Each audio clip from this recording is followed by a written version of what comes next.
देखा नहीं किसी ने मेरे पैर के छाले।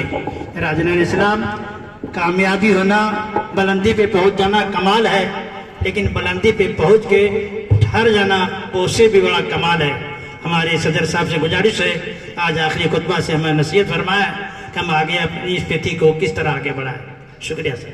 शुरू अल्लाह के नाम से जो नहायत मेहरबान रहम करने वाला है, जिससे क़ब्ज़े कुदरत ने मेरी और आपकी सबकी जान माल दी। यूनानी डे के मौके पर मुनक़िद आज के इस एग्जीबिशन और तक़सीम असनाद के प्रोग्राम में मौजूद हमारे मरहूम सरपरस्त फैयाज आलम साहब के फर्जंदान, स्टेज पर तशरीफ फरमा मेरे तमाम रुफ़क़ाकार, कॉलेज के प्रिंसिपल, वाइस प्रिंसिपल, उनके तमाम साथी, हमारे तिब्बिया कॉलेज के सभी मुस्तक़बिल के डॉक्टर्स और नौजवान साथियों, अस्सलाम वालेकुम। ये अल्लाह का एहसान और करम है कि एक मरतबा फिर हकीम अजमल खान साहब की याद में मरकज़ी हुकूमत के ऑर्डिनेंस के मुताबिक उनके जन्मदिन को यूनानी डे के तौर पे मनाने का जो हुक्मनामा हुआ, हर साल की तरह आज भी हम इसको मना रहे हैं।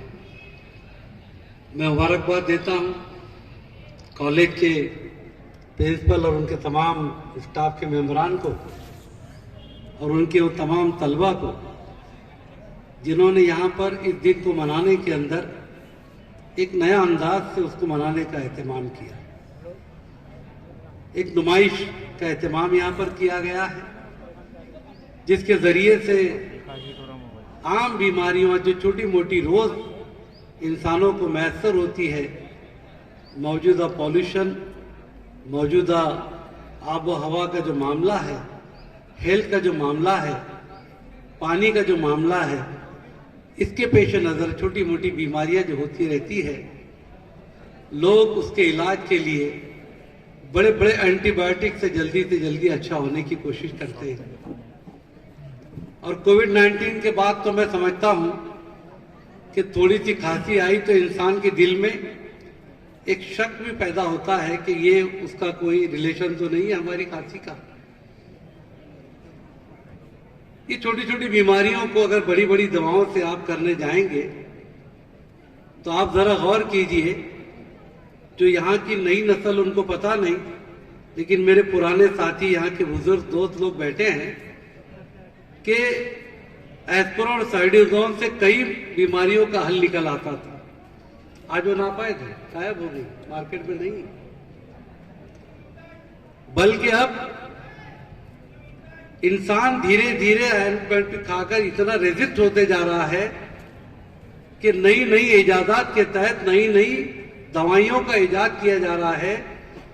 और ये एक कॉन्फ्रेंस के अंदर ये बात सामने आई थी इंटरनेशनल, कि हर 10 साल में एलोपैथी मेडिसिन जो आज राइज है 10 साल के बाद में आउटडेटेड हो जाती है।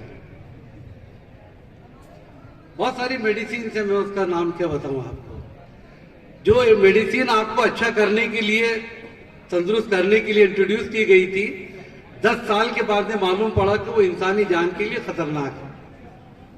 बहुत सारी लिखते हैं आप लोग गोलियां, आज भी चुपके से मिलती है क्योंकि लोगों को फायदा होता है। लेकिन अल्लाह का फजल करम है कि जो हमारा इंडियन जो दवाइयों का सिस्टम है, मेडिसिन का सिस्टम है, उसमें यूनानी अपना एक मकाम रखती है, मनफरद मकाम रखती है। आपने कभी नहीं सुना होगा कि हकीम अजमल खान के बरसों पुराने जो फार्मूले हैं उसमें कोई चेंज आया है। बल्कि मोहम्मद अली भाई, मैं तो ये देखता हूं कि अगर कोई बीमारी में अच्छाई नहीं हो रही है तो हमारे बुजुर्गों के नुस्खे तलाश करके वो आजमाए जाते हैं, वो अच्छे होते हैं। आज तक कभी ऐसा हुआ नहीं कि हकीम अजमल खान साहब ने कोई फार्मूला लिखा हो और उसको जो है तो आउटडेटेड कर दिया गया। बल्कि आज की बीमारियों को अच्छा करने के लिए आपको सैकड़ों साल पुराने हमारे नुस्खों की तरफ आना पड़ रहा है। लेकिन उसके इस्तेमाल के तरीके और उससे कॉन्फिडेंस पे ना होने से आज बहुत सारे यूनानी डॉक्टर्स उसके लिए जो है तो कुछ भुगतना उनको पड़ रहा है। जिस जमाने के अंदर कोविड-19 आया, हकीम अजमल खान साहब के नुस्खों के अंदर इसको कोविड नाम तो नहीं दिया गया, लेकिन जिस तरीके से हमको एक फ्लू होता था 3 दिन का, फिर वो 5 दिन का हुआ, और उसके बाद में हकीम अजमल खान साहब ने जो सिम्टम्स के ऊपर उसकी दवाइयां तरतीब दी, वो पूरी के पूरी कोविड-19 के पूरे वो तमाम सिम्टम्स है जो आपके मरीजों में आपने देखे। और मुझे याद है उसमें भी उन्होंने 7 दिन मरीज को अलहदा रखने का मशवरा दिया है।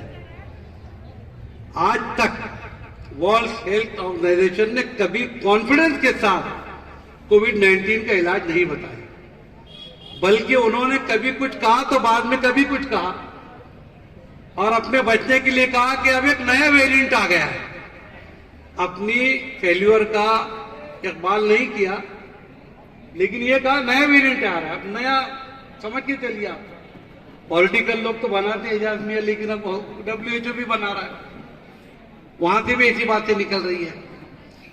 हमें खुशी है कि आज एक मुजाहिद आजादी स्वतंत्र सेनानी हकीम अजमल खान साहब की याद में हमें दिन मना रहे हैं। आपको मुबारकबाद, अल्लाह ने आपको चुना। आज भी बंबई दिल्ली के अंदर वहां पर हिंदुस्तानी दवाखाने के नाम से जो डॉक्टर साहब ने यहाँ पर कहा, हकीम साहब ने, आयुर्वेद और यूनानी दोनों माने में दवाखाने चलते हैं। बहुत दूर दूर से पेशेंट वहां पर आते हैं।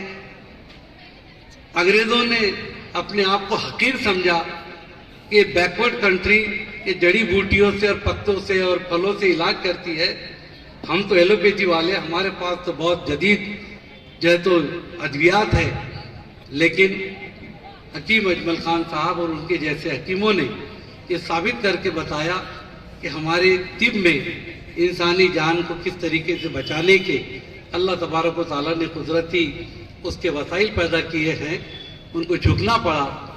बदकिस्मती से मुल्क आज़ादी के बाद भी उसी सोच की तरफ लगा हुआ है कि तमाम लोग ये कहते हैं कि ये इस तरह के ये जो आपकी पैथी है ये बहुत ऑर्थोडॉक्स है, आउटडेटेड है, और इसलिए उसकी तरफ रुजू नहीं होते। लेकिन जब सब तरफ से मायूस होते हैं तो हमें अल्लाह का शुक्र अदा करना चाहिए कि वो हमारे पास में आते हैं, वो हमारे कॉलेजेस में आते हैं, हमारे अतिबा के पास जाते हैं। हम अल्लाह से दुआ करते हैं कि आप इस फन को जितना